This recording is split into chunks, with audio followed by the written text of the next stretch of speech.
1976. In a quiet neighborhood in Sacramento, people were living normal, peaceful lives.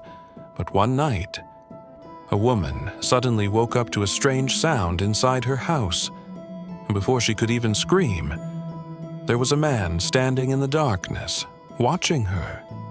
Over the next several years, this man would commit dozens of terrifying crimes. But the most disturbing part, the police had no idea who he was.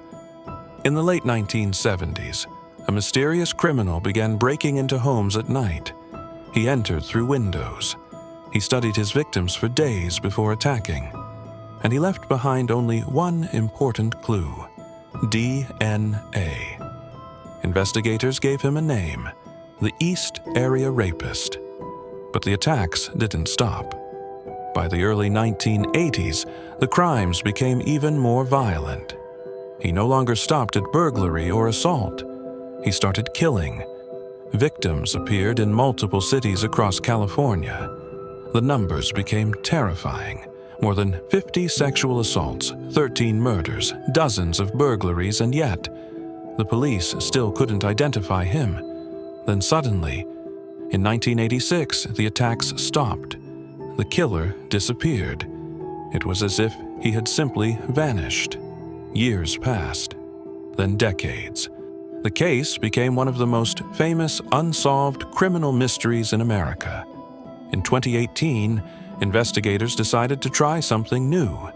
They used genetic genealogy, a technology that compares DNA with family databases.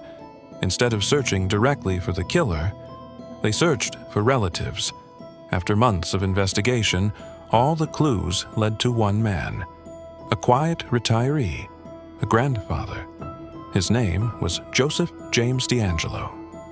One evening, he was sitting peacefully at his home, unaware that detectives had been watching him for days. Investigators secretly collected DNA from an item he threw away.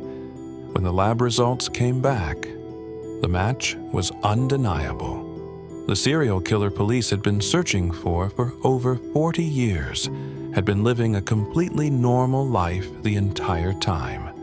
In 2020, Joseph James DeAngelo finally confessed to his crimes. He was sentenced to life in prison without parole, ending one of the longest and most chilling investigations in American history. But one question still remains. How many criminals are still out there, waiting to be discovered? The Unseen Files. Subscribe for more.